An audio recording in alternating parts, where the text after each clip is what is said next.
नमस्कार साथियों, मैं सोबित सिंह मैक्स अप नॉलेज में एक बार फिर से आप सभी का स्वागत करता हूं। दोस्तों, उम्मीद है यूपीएसएससी पेट 2022 की प्रिपरेशन आप लोगों की बेहतरीन चल रही है और लास्ट 10 डेज प्रिपरेशन को आप बेहतर बनाने के लिए आप इस सीरीज़ में, इस वीडियो में, इस क्लास में आए हैं। दोस्तों, आपको बता दूँ ये लास्ट 10 डेज सीरीज़ है जहाँ पर आखिरी के 10 दिनों की प्रिपरेशन यहाँ चल रही है।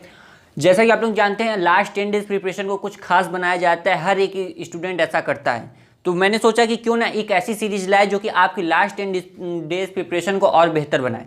इसलिए डायरेक्ट सीधी बात, नो बकवास, केवल हम लोग अपने पॉइंट टू पॉइंट पर डिस्कस कर रहे हैं। आपको बता दूं, पीछे की कुछ क्लासेस में हम लोग जनरल अवेयरनेस की बड़े ही इंपॉर्टेंट टॉपिक डिस्कस कर चुके हैं, वो भी ट्रिक से याद किए हैं।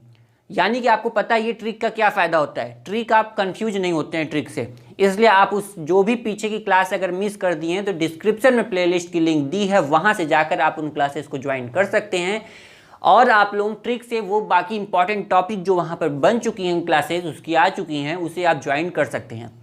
कोशिश रहे कि आगे भी आप लोगों को इसी तरह बड़ी सिंपल लैंग्वेज में आगे की क्लास को भी आप लोगों तक प्रोवाइड किया जाए। तो आपको बता दो, पीछे की क्लास में हम लोग जो मोस्ट इंपॉर्टेंट टॉपिक माने जाते हैं जनरल अवेयरनेस के, उसकी डिस्कस कर चुके हैं। आज जैसा कि मैंने पीछे की क्लास में बताया था कि आज मैं शुरू करूंगा ज्योग्राफी की। अब एक एक पॉइंट को हम लोग डिस्कस करते चलेंगे, बड़ी इंपॉर्टेंट टॉपिक पर डिस्कस करेंगे। आप कर सकते हैं, आज की हमारी टॉपिक है नदियाँ। A to Z आज की जो हमारी डिस्कस करेंगे वो नदियों पर ही रहेगा। तो आप सोचिए कितनी बातें आज हम लोग नई बातें जानेंगे। नई बातें क्या कि ऐसी लाइन्स हम लोग समझेंगे कि हम लोग का एग्जाम का क्वेश्चन वहाँ से बन सकता है। अगर इसमें से क्वेश्चन पूछता है तो ज़रूर आप इसमें बेहतर फाइट करेंगे और आप अपना नंबर अपने जेब में रख सकते हैं, यानी कि अपने अकाउंट में आप उसे ऐड कर सकते हैं टोटल नंबर में। तो चलिए शुरू करते हैं। आज की इंडियन जो रिवर हैं उनके बारे में चर्चा करेंगे। जैसा कि मैंने पीछे की क्लास में आप लोगों को बताया था कि अगर आप लेक्चर सुनना चाहते हैं नदियों की, फिगर के माध्यम से एक एक नदी की कहाँ कहाँ कौन नदी जा रही है, ज़्यादा से ज़्यादा 25 मिनट 30 मिनट की वो क्लासेस हैं। डिस्क्रिप्शन में प्लेलिस्ट की लिंक दी है, एक के बाद एक, दूसरी बाद तीसरी, एक क्रम में। आपको क्रम को भी नहीं खोजना पड़ेगा, ऑर्डर भी उसी ऑर्डर में है भी क्लासेस एकदम। मतलब एक जगह एक क्लास पे आप क्लिक किए तो वहाँ से आप बाकी सारी नदियों को एक तरफ से पढ़ते जाएंगे, ऊपर से लेकर नीचे तक। इसलिए आप अगर चाहें तो डिस्क्रिप्शन में इंडियन ड्रेनेज सिस्टम की प्लेलिस्ट दी है, वहाँ से मुश्किल से आप 3 से 4 घंटे में सारी क्लासेज आप देख लेंगे और आपको अच्छे से समझ में आ जाएगा फिगर के माध्यम से। आज हम लोग जो डिस्कस करेंगे कुछ लाइन पॉइंट टू लाइन बस चर्चा करेंगे।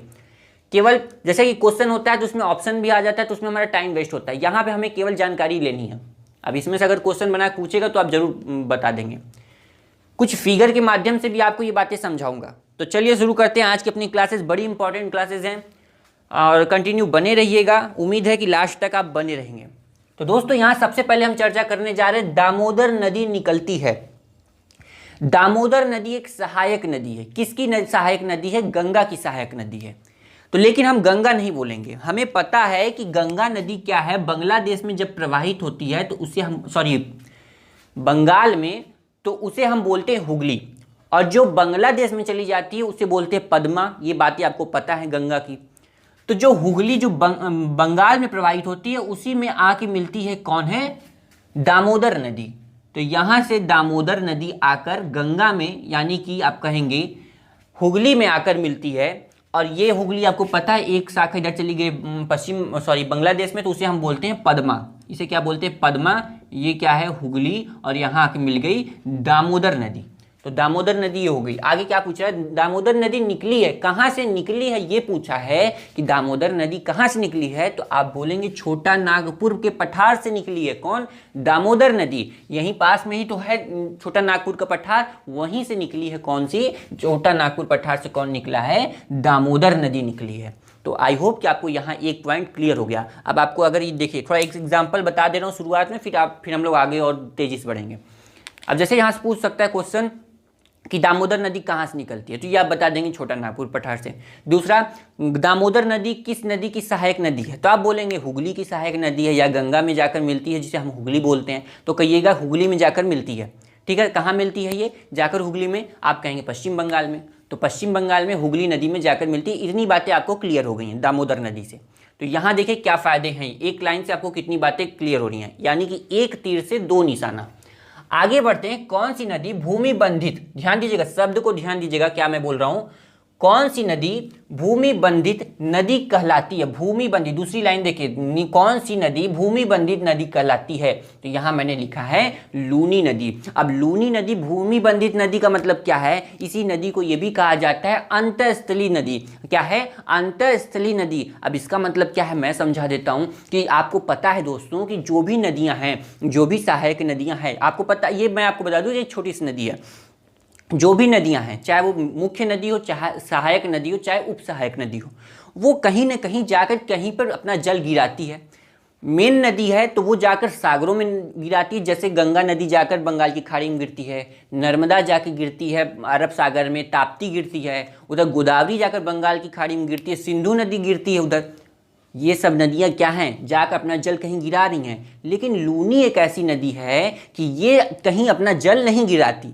आप जैसे कहेंगे आप तो यमुना भी तो सागर में नहीं जल गिराती, लेकिन दोस्तों आप बात ध्यान दीजिए कि यमुना नदी जाकर गंगा नदी में अपना जल गिराती है, लेकिन लूनी नदी कहीं अपना जल नहीं गिराती है। तो आप कहेंगे जाती आखिर कहाँ है ये? जी हाँ दोस्तों, ये क्या होती है, जो कच्छ का रण है, आप लोग यहाँ देखेंगे क्या है, कच्छ का रण है, यहाँ लूनी नदी प्रवाहित होती है। हालांकि ये जाना चाहती थी यहाँ सागर में, यहाँ गिरना चाहती थी अरब सागर में, लेकिन क्या हुआ दोस्तों कि यहाँ क्या है, दलदली क्षेत्र है, आप जिसे बोलते हैं कच्छ का रण। इस क्षेत्र में क्या होती है, ये विलीन हो जाती है, आगे बढ़ ही नहीं पाती, उस मैदान में ही क्या होती है, उस क्षेत्र में कच्छ के रण में ही क्या होती है, विलीन हो जाती है। कौन सी? लूनी नदी। इसलिए इसे क्या बोला जाता है, भूमि बंधित नदी। भूमि बंधित नदी या अंतःस्थलीय नदी कौन सी नदी है? लूनी नदी। लूनी नाम देखिए छोटा सा, लूनी, लूनी नदी कहां पे हो जाती है? कच्छ के रण में। तो यहां देखिए कितनी बातें आपको क्लियर हुई। तो यहां फिगर से भी थोड़ा आपको समझा दिया, आपको आसानी हो तो लूनी नाम याद रखिएगा। ठीक है, आगे बढ़ते हैं। अब देखिए क्या है, क्या बोल रहा है, सोन नर्मदा, क्या बोल रहा है, सोन नर्मदा महानदी निकलती है। अब तीन नदियों का एक साथ पूछ लिया है, तो अब आपको अगर क्वेश्चन में अलग अलग करके पूछ लिया, केवल नर्मदा का पूछे या केवल सोन का पूछे या महानदी का पूछे, तो आप बता लेंगे। तो क्या बोल रहा है, सोन नर्मदा महानदी निकलती है कहां से? तो आप कहेंगे अमरकंटक से। कहां से निकलती है? अमरकंटक से। ये नदी क्या है, आप एक तरह से ये समझिए कि जो सोन है, नर्मदा है और क्या है, महानदी है, ये कैसी नदी है, अमर हो गई हैं नदियां।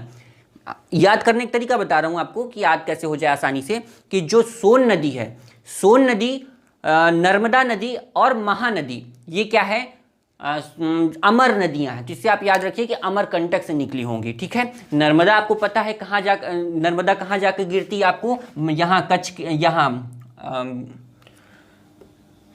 खंबात की खाड़ी में गिरती है। खंबात की खाड़ी में कौन गिरती है? नर्मदा गिरती है, ताप्ती भी गिरती है इसी में। यहाँ चार नदियां गिरती हैं, साबरमती और नर्मदा, ताप्ती और एक माही नदी। ये चार नदियां कहाँ गिरती है? खंबात की खाड़ी में गिरती है, जिसमें से आपकी नर्मदा भी गिरती है। और ये जो सोन नदी है किसकी सहायक नदी है? गंगा की सहायक नदी है, वो डायरेक्ट सागर में नहीं गिरती है, सोन का। और महानदी क्या है? महानदी आपका बंगाल की खाड़ी में जाकर गिरती है। ठीक है, तो महानदी कहाँ गिरती है? बंगाल की खाड़ी में गिरती है। तो यहाँ नर्मदा हो गई, यहाँ आपकी महानदी, और यहाँ पे गंगा की सहायक कौन है? सोन नदी हो गई। तो तीन नदियां हो गई, निकलती कहाँ है? आप कहेंगे अमरकंटक से निकलती हैं। आगे बढ़ते हैं, सरदार सरोवर परियोजना किस नदी पर है? सरदार सरोवर परियोजना, सरदार सरोवर परियोजना किस नदी पर है? तो आप कहेंगे इसी नर्मदा नदी पर ही है। कहाँ है ये? नर्मदा नदी पर कौन है? सरदार सरोवर परियोजना है। आगे बढ़ते हैं, तुलबुल परियोजना, बड़ी आसानी से याद हो जाएगा, हमेशा याद रहेगा। देखिए अभी ट्रिक बता रहा हूं इसको याद करने का। तुलबुल परियोजना किस नदी पर है? तो आप कहेंगे झेलम नदी पर है। तो पहले मैं थोड़ा झेलम नदी के बारे में बता दूं, फिर हम लोग ट्रिक पे चलते हैं, आपको याद हो जाए। देखिए नोट कर लीजिएगा कहां से। झेलम नदी आपकी जम्मू कश्मीर में शेषनाग झील से निकलती है। ये नोट कर लीजिए, झेलम नदी शेषनाग झील से निकलती है और आगे बढ़ती है। यानी कि अगर यहाँ क्या है, जम्मू कश्मीर में शेषनाग झील है, यहाँ से ये निकली तो चली गई वूलर झील में, और वूलर झील से होकर तब ये क्या होती है? आगे प्रवाहित होती है। कौन सी? झेलम नदी। और ये झेलम नदी क्या है? आगे बढ़कर ये वूलर झील से होकर आगे बढ़कर फिर जाके आगे दूसरी नदी में मिल जाती है। तो ये झेलम नदी होगी जो कि शेषनाग झील से निकलती है। ठीक है, ये बातें क्लियर हो गई। तो क्या पूछ रहा है? तुलबुल परियोजना किस नदी पर है? तुलबुल परियोजना झेलम नदी पर है। तो आप ये सोचिए, शेषनाग झील से निकल रही है, जब वो शेषनाग झील से निकली ही है तब वो ऑब्वियसली परेशानियों को झेलेगी, तो इसका नाम आप रख दीजिए झेलम नदी। जो शेषनाग से निकला है उसे कर दिए झेलम नदी, क्योंकि वो परेशानियां झेलेगी। अब आगे क्या है, जब वो परेशानियों को झेलेगी झेलम नदी, तो क्या होगा, हो जाएगी, तिलमिला जाएगी एकदम। लोग कहते हैं ना एकदम वो तिलमिला गई, इतना परेशान हो गए कि वो एकदम तिलमिला गई। तो उसके नाम से आप मैच कराइए कि क्या है, तुलबुला गई एकदम।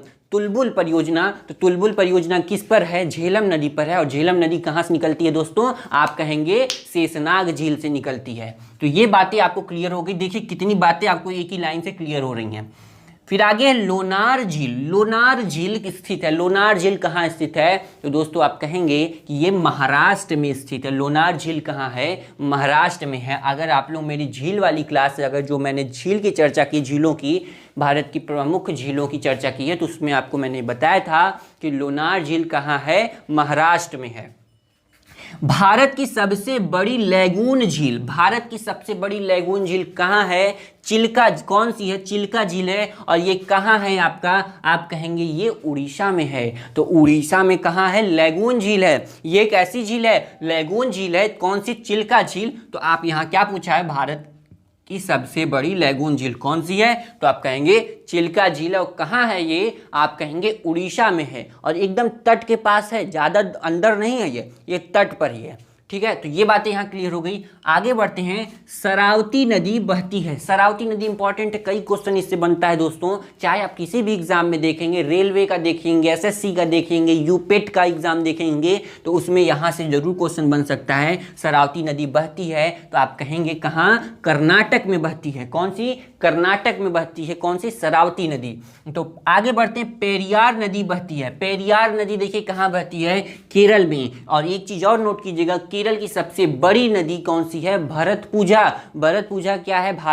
केरल की सबसे बड़ी नदी है। और केरल की दूसरी सबसे बड़ी नदी क्या है? तब जाकर पेरियार आती है। तो पेरियार क्या है? केरल की दूसरी सबसे बड़ी नदी है। और भरतपुजा केरल की सबसे बड़ी नदी, पहली सबसे बड़ी नदी है। कौन सी? केरल में, जो कि प्रवाहित होती है। आगे बढ़ते हैं। कपिली किसकी सहायक नदी है? तो आप देखेंगे ब्रह्मपुत्र की। कपिली किसकी सहायक नदी है? ब्रह्मपुत्र की सहायक नदी है। आप लोग एक प्रचार सुने होंगे, पहले आता था कपिला पशु आहार।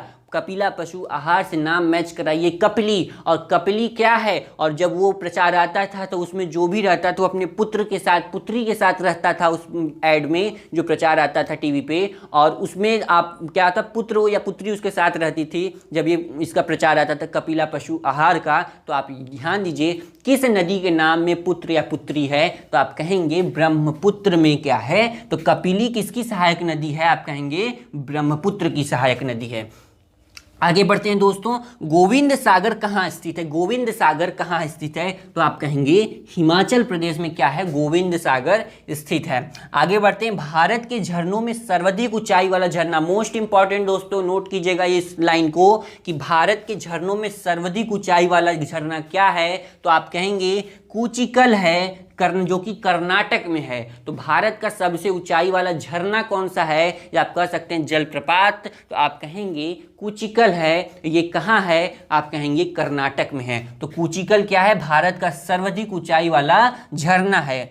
फिर आगे बढ़ते हैं। भारत के किस नदी पर विश्व का सबसे ऊंचा पुल है? ये हो सकता है आपको याद हो, अक्सर करंट अफेयर में ये बातें चर्चा होती रहती हैं कि भारत का सबसे ऊंचा कौन सा पुल है। क्या पूछा है? भारत के किस नदी पर विश्व का सबसे ऊंचा पुल है? तो आप कहेंगे चिनाब नदी पर। चिनाब नदी पर क्या है? भारत का सबसे ऊंचा पुल है। चिनाब नदी क्या है? दो नदियों के मिल से बनती है, एक चांद्रा और एक भागा। तो चंद्रा जो है और क्या है? भागा। तो दो नदियों के मिलन से क्या बनती है? चंद्रा और भागा के मिलन से एक नदी बनती है जिसे हम बोलते हैं चिनाब। तो ये चंद्रा हो गई और ये क्या हो गई? भागा हो गई। ये दो नदियों के मिलन से कौन सी बनती है? चिनाब निकलती है। या आप कहीं कहीं देखते हैं क्या देता है कि बड़ाला चाला दर्रा से। कहाँ से? बड़ाला चाला दर्रा से। हो सकता है आपको यहाँ न दिख रहा हो, तो एक समझिए कि एक नदी यहाँ से निकली चंद्रा, एक भागा, आगे ये बन गई चिनाब। चंद्रा और भागा। तो और इसे बोला जाता है कि चेनाब नदी कहाँ से निकलती है, बड़ाला चाला दर्रा से निकलती है। इसे नोट कर लीजिएगा कि चेनाब नदी कहाँ से निकलती है, तो आप कहेंगे बड़ाला चाला दर्रा से। आगे बढ़ते हैं, भारत के किस तो अब यहाँ चेनाब वाला क्लियर हो गया। आगे बढ़ते हैं, मंदाकिनी नदी किस मुख्य नदी के संबंधित है, मंदाकिनी नदी किस मुख्य नदी से संबंधित है। तो आपको बता दूं कि जब एक बार मैं जब इंडियन ड्रेनेज सिस्टम की दूसरी क्लास की चर्चा कर रहा था, यानी कि पहले में तो हम लोग इसकी चर्चा किए थे सिंधु नदी तंत्र की, दूसरे में हम लोग बात किए थे ब्रह्मपुत्र नदी तंत्र की, सॉरी गंगा नदी तंत्र की। तो उसमें मैंने बताया था कि गंगा कैसे उत्पन्न होती है, कहाँ कहाँ पे कौन सी नदी आकर मिलती है, फिगर के माध्यम से बड़े अच्छे से मैंने बताया है। लेकिन फिर भी आज मैं आपको बता देता हूं ताकि आपको एक बार और रिवाइज हो जाए, आपका रिवीजन हो जाएगा, तो आप और अच्छे से इस बात को हमेशा के लिए याद रखेंगे। क्या आप कह रहा है मंदाकिनी नदी किस मुख्य नदी से संबंधित है, तो मैं थोड़ा सा ग्राफ ही बना देता हूं, फिगर ही बना देता हूं, ताकि आपको उसमें मंदाकिनी और बाकी नदियां भी क्लियर हो जाएं। सबसे पहले आपको पता है कि संतोपथ ग्लेशियर से एक नदी निकलती है जिसका नाम है अलकनंदा। ये अलकनंदा जो निकलती है यहाँ पर क्या है, संतोपथ ग्लेशियर से निकलती है और इसमें एक स्थान पर जाकर पहुँचती है जिसका नाम है, वहाँ पर एक और सहायक नदी आकर मिलती है और सबसे पहले आपका आता है विष्णु प्रयाग पहुँचती है। तो विष्णु प्रयाग ये एक जगह का नाम है, यहाँ एक नदी आकर मिलती है जिसका नाम है धौली गंगा। धौली गंगा कहाँ आके मिलती है, इसके बाईं तरफ से अलकनंदा के आके मिलती है धौली गंगा, जो कि इस जगह का नाम क्या है, विष्णु प्रयाग। क्या है, विष्णु प्रयाग में एक नदी आकर मिलती है जिसका नाम है धौली गंगा, किसमें, अलकनंदा में। अलकनंदा जब और आगे बढ़ती है तो ये पहुंच जाती है कहाँ पे, नंद प्रयाग में। तो धौली गंगा कहाँ मिली, विष्णु प्रयाग में, और नंद प्रयाग में कौन आके मिला, यहाँ पर नंदाकिनी आकर मिली। कहाँ पर, नंद प्रयाग, ये क्या है, नंद प्रयाग। यहाँ कौन सी आके मिली, नंदाकिनी आकर मिली। ये कौन सा है, नंद प्रयाग है, यहाँ पे नंदाकिनी आकर मिली। फिर यही अलकनंदा नदी और आगे बढ़ी है। ध्यान दीजिएगा, यहाँ किस नदी पूछा है, मंदाकिनी नदी पर। तो हम कहाँ तक पहुँचेंगे, मंदाकिनी तक जाएंगे। ठीक है, अभी हम लोग नंदाकिनी, अब आगे जब पहुँचेंगे तो यहाँ पर एक नाम है, क्या हो गया, नंदाकिनी हो गया, नंद प्रयाग हो गया, फिर क्या हो गया, कर्ण प्रयाग हो गया। यहाँ पर कर्ण प्रयाग है, क्या है ये, कर्ण प्रयाग है। कर्ण प्रयाग में एक और नदी आके मिलती है, पिंडार जिसे बोलते हैं। तो अलकनंदा में एक और नदी आके मिली जिसे पिंडार बोलते हैं, कहाँ पे आके मिल रही है, कर्ण प्रयाग में। तो कर्ण प्रयाग के बाद फिर जब अलकनंदा आगे बढ़ेगी तो यहाँ पर ये पहुँचेगी कहाँ पे, रुद्रप्रयाग में। कर्ण प्रयाग के बाद कहाँ जाके मिल रही है, ये रुद्रप्रयाग पहुँची, और यहाँ रुद्रप्रयाग है, ये इस जगह का नाम क्या है, रुद्रप्रयाग। रुद्रप्रयाग में एक नदी आकर मिल रही है जिसका नाम है यहाँ पर क्या है, मंदाकिनी। क्या है, मंदाकिनी। क्या है, ये वाली नदी है, पूछिए, मंदाकिनी का ही पूछा है, तो हम लोग इसी की चर्चा अब यहीं करेंगे। देखिए, तो कहाँ, रुद्रप्रयाग में अलकनंदा से कौन आके मिल रहा है, यहाँ मंदाकिनी आकर मिल रही है। तो यही बात पूछा है कि मंदाकिनी नदी किस मुख्य नदी से संबंधित है। तो आपको पता है यहाँ से यहाँ तक ये वाली जो नदी, इसका नाम क्या है, अलकनंदा। क्या नाम है, अलकनंदा है। और तब हम कहेंगे मंदाकिनी आकर अलकनंदा में मिलती है। तो आई होप दोस्तों कि यहाँ पर ये बातें आपको क्लियर हो गई। ठीक है, आगे क्या पूछ रहा है, तो यहाँ देखिए क्या है, इसका आंसर हो जाएगा अलकनंदा।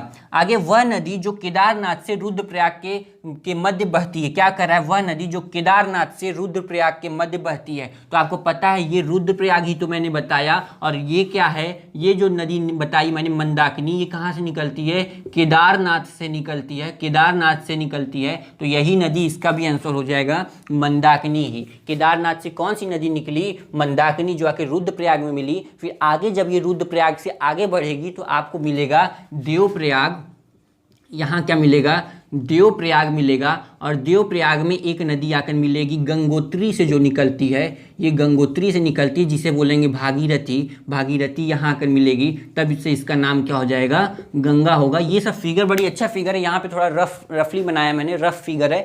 वहाँ पर जो उस ड्रेनेज सिस्टम वाली क्लास है उसमें अच्छे से बनाया है, तो इसलिए आप उसे जाकर एक बार अच्छे से देख सकते हैं। तो दोस्तों आई होप कि आपको इतनी बातें क्लियर हैं। आगे हम लोग और कुछ नदियों पर चर्चा करने जा रहे हैं, तो चलिए देख लेते हैं।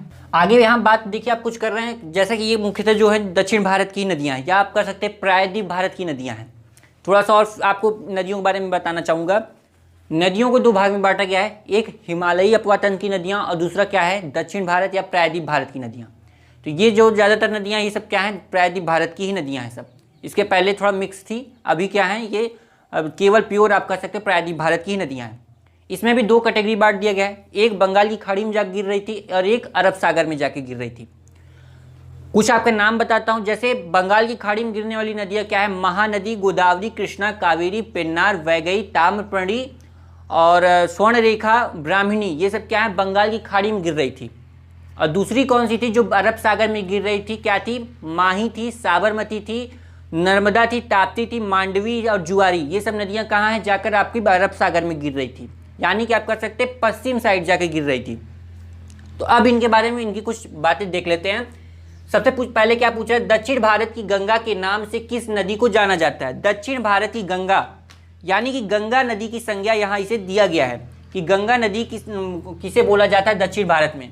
तो आप ध्यान दीजिएगा, आकृति, आकार, विस्तार की अगर दृष्टि से देखेंगे तो गोदावरी नदी क्या है उसे गंगा नदी बोला जाता है, दक्षिण भारत की क्या है वो गंगा नदी है। तो यहाँ गोदावरी नदी बहुत विस्तारित, इसका क्षेत्र बहुत विस्तारित है, तो इसलिए आप इसे क्या बोलेंगे गंगा नदी बोलेंगे, यानी कि प्रायद्वीप भारत की गंगा है। आगे कह रहा है कृष्णा नदी कहाँ से निकलती है। कृष्णा नदी कहाँ से निकलती है, महाबलेश्वर। इसे ट्रिक से देखिए कैसे याद करेंगे। कृष्णा नदी कृष्ण जी का नाम है, एक देवता है कृष्ण जी, श्री कृष्ण, और आप लोगों को पता है वो किसके अवतार हैं, बताया जाता है विष्णु जी के, फिर राम जी उन्हीं से रिलेटेड है। तो राम, श्री राम के भक्त कौन थे, महाबली, बजरंग बली थे, वो क्या थे, महाबली थे। तो इस तरह से आप याद कर सकते हैं कि महाबलेश्वर कौन किससे रिलेटेड है, कृष्णा नदी कहाँ से निकलती है, महाबलेश्वर से निकलती है। ठीक है, ये बातें उम्मीद है आपको क्लियर है। आगे कह रहा है पेन्नार बेसिन कहाँ स्थित है। पेन्नार बेसिन देखिए, नदी की अगर बात करें दक्षिण भारत की अगर ये नदियां हैं तो आपको मिलेगी गोदावरी मिलेगी, कृष्णा मिलेगी, फिर आपको, आप वैसे नाम अक्सर सुनते हैं गोदावरी, कृष्णा, कावेरी, लेकिन नहीं, कृष्णा और कावेरी के बीच में एक नदी है जिसे बोलते हैं पेन्नार। ये आप समझ लीजिए पेन्नार है। ये क्या हो गई, गोदावरी हो गई, ये क्या हो गई, कृष्णा हो गई, ये क्या हो गई आपकी पेन्नार हो गई, तब आपकी आती है गोदावरी, सॉरी कावेरी, ये क्या हो गई, कावेरी हो गई। तो पूछ रहा है कि पेन्नार बेसिन कहाँ स्थित है, तो पेन्नार नदी कहाँ स्थित है, इन्हीं दोनों नदियों के बीच में स्थित है ना, कि पेन्नार नदी जहाँ इसी में आके इसकी सहायक नदियाँ मिलेंगी। बेसिन का मतलब है कि वह क्षेत्र जहाँ पे कोई मुख्य नदी है और उसमें सहायक नदी जिस क्षेत्र से आकर मिल रही है वो क्षेत्र हमारा क्या रहेगा, उस नदी का बेसिन क्षेत्र कहलाएगा, या अपवाद क्षेत्र भी आप बोल सकते हैं। अभी के लिए आप ये समझिए। तो ये वाला क्षेत्र कहाँ है आपका, कृष्णा नदी और कावेरी नदी के बीच में है। तो यहाँ देखेंगे क्या बोला है, कृष्णा और वह कावेरी के मध्य में है कौन, पेन्नार बेसिन है। ठीक है, तो क्योंकि पेन्नार नदी जो है कि आपकी कृष्णा और कावेरी के बीच में ही प्रवाहित होती है। आगे चलते यहाँ क्या बात कर रहे हैं, गोदावरी नदी कहाँ से निकलती है। गोदावरी नदी आप कहेंगे नासिक से, महाराष्ट्र से निकलती है। आगे और बात करते हैं दक्षिण भारत की सबसे बड़ी नदी। दक्षिण भारत की सबसे बड़ी नदी अभी मैंने बताया कि आकार और दृष्टि के हिसाब से इसे क्या है, गोदावरी, क्योंकि बहुत बड़ी है प्रायद्वीप भारत में या दक्षिण भारत में, इसलिए उसे गंगा बोला जाता है। तो आप कहेंगे यहाँ पर दक्षिण भारत की सबसे बड़ी नदी क्या है, गोदावरी है। आगे बढ़ते हैं, वृद्ध गंगा के नाम से किस नदी को जाना जाता है। वृद्ध गंगा के नाम से भी गोदावरी ही है। आप क्या कहेंगे, वृद्ध गंगा के नाम से किस नदी को जाना जाता है, तो आप कहेंगे गोदावरी ही रहेगी यहाँ पे। आगे है वेन गंगा, पेन गंगा किसकी सहायक नदी है, तो आप कहेंगे गोदावरी की सहायक नदी है। यहाँ पर आपकी वेन गंगा जो है आपकी गोदावरी की सबसे बड़ी सहायक नदी है। एक बार क्लियर कर लीजिएगा कि पेन गंगा एक वेन गंगा, जैसे मुझे लग रहा है वो वेन गंगा ही गोदावरी की सबसे बड़ी सहायक नदी है। आगे बढ़ते हैं, नर्मदा नदी की लंबाई पूछ रहा है, तो आप कहेंगे 1290 किलोमीटर क्या है, नर्मदा नदी की लंबाई है कुल। माही नदी कहाँ गिरती है, तो आप कहेंगे खंभात की खाड़ी में। एक बार इसे आप देख लीजिए, खंभात की खाड़ी के पास नदियों का जो फिगर है कैसे समझेंगे इसे देख लीजिए। ये क्या है हमारा, खंभात की खाड़ी है, ये क्या है, खंभात की खाड़ी क्षेत्र। तो यहाँ पे जो नदियाँ गिरेंगी, यहाँ मुख्यतः आप देखेंगे 4 नदियाँ अगर गिरती हैं। एक तो आपकी माही नदी गिरती है, कौन सी नदी, माही आके गिरती है, नर्मदा आके गिरती है, और आप कहेंगे ताप्ती आके गिरती है, और एक और साबरमती कहाँ के गिरती है। ये 4 नदियाँ आपका बंगाल, सॉरी यहाँ खंबाती खाड़ी में गिरती हैं। तो क्या पूछा है, माही नदी कहाँ गिरती है, तो ये गिरेगी खंबाती खाड़ी। इन 4 नदियों का नाम याद रख लीजिए, साबरमती, माही, नर्मदा, ताप्ती, ये 4 नदियां कहाँ जा गिरती हैं, खंबाती खाड़ी में। ये वाला क्षेत्र आपका जो है ये खंबाती खाड़ी का क्षेत्र है। आगे बढ़ते हैं, शरावती नदी। अभी मैंने बताया शरावती नदी से कई बार क्वेश्चन पूछता है, अलग अलग हर एग्जाम्स में पूछ लेता है कि शरावती नदी कहाँ से निकलती है, तो आप कहेंगे शिमोग जिला, और ये कहाँ है, कर्नाटक में है। आगे बढ़ रहे हैं, गरसोप्पा जलप्रपात। गरसोप्पा जलप्रपात कहाँ है, या जोग जलप्रपात कहाँ है, ये किस नदी पर है, तो आप कहेंगे शरावती नदी पर। और शरावती नदी मैंने बताया ये कहाँ है, कर्नाटक शिमोग जिला में। ठीक है, आगे बढ़ते हैं, भारत की लवण नदी। क्या है, भारत की लवण नदी के नाम से किस नदी को जाना जाता है, तो आप कहेंगे लूनी नदी। और यही लूनी नदी को मैंने अभी बताया जो कि क्या होती है, अंतःस्थलीय नदी है, जो कि कच्छ के रण में क्या होती है, विलीन हो जाती है। आगे बढ़ते हैं, कावेरी नदी जल विवाद। कावेरी नदी क्या है, जल विवाद भी है, और ये किन राज्यों को पूछ रहा है, किन 2 मुख्य राज्यों के मध्य है, तो आप कहेंगे कर्नाटक और तमिलनाडु के मध्य में यह विवाद चल रहा है, कावेरी जल विवाद ये। ठीक है, तो कावेरी नदी का विवाद इन दोनों के बीच में है। तो उम्मीद है दोस्तों आप लोगों को यहाँ फिगर के माध्यम से, इसके पहले भी जो मैंने फिगर बताया गंगा नदी का यानी कि अलकनंदा की बात अभी हम लोग कर रहे थे, ये सब बातें आपको अच्छे से क्लियर हैं। आपसे रिक्वेस्ट करता हूँ कि इसे आप एक बार नोट कर लीजिएगा, 1-2 बार आप इसे और देखिएगा, आप हो सके आपको रिवीजन से ही आपको 2-3 बार अगर देख लें तो आपको ये बातें इतना क्लियर हो जाएं। तो दोस्तों उम्मीद है कि आप लोगों को जो गंगा नदी यानी सॉरी भारत की जो नदियां हैं आप देखेंगे सिलेबस में, तो यहाँ आपका क्या है, नदियों की चर्चा की गई है सिलेबस में। तो एक बार अगर आप इन नदियों को अच्छे से देख लेते हैं तो आप नदी के जुड़े क्वेश्चन अच्छे से कर सकते हैं। समय ज़्यादा नहीं है, अब मुश्किल से 4-5 दिन हम लोग का बचा है, इसलिए मैं ज़्यादा अब चर्चा नहीं कर रहा हूँ। अगर समय बच भी जाता है, कुछ मिलता है 1 दिन 2 दिन का समय, तो हम लोग नदियों को और अभी जानेंगे। ठीक है, अभी कुछ इंपॉर्टेंट बातों को हम लोग यहाँ चर्चा किए हैं। साथ में आपको बता दूँ नेक्स्ट क्लास में हम लोग भारत की जो जलवायु है, आप सिलेबस में देखेंगे वो भी दिया है, जलवायु या वनों की चर्चा करें, या ज्योग्राफी के और कोई अगर टॉपिक लगती है जो ज़्यादा इंपॉर्टेंट रहेगी उसके बारे में हम लोग यहाँ चर्चा करेंगे। तो दोस्तों उम्मीद है आप लोग नेक्स्ट क्लास में भी बने रहेंगे और आप लोगों को क्लासेस पसंद आ रही हैं और आप लोगों की प्रिपरेशन बेहतरीन हो रही है। आएंगे दोस्तों नेक्स्ट क्लास में और इंटरेस्टिंग टॉपिक के साथ और इंपॉर्टेंट टॉपिक के साथ। तब तक के लिए जय हिंद, बाय बाय, थैंक यू।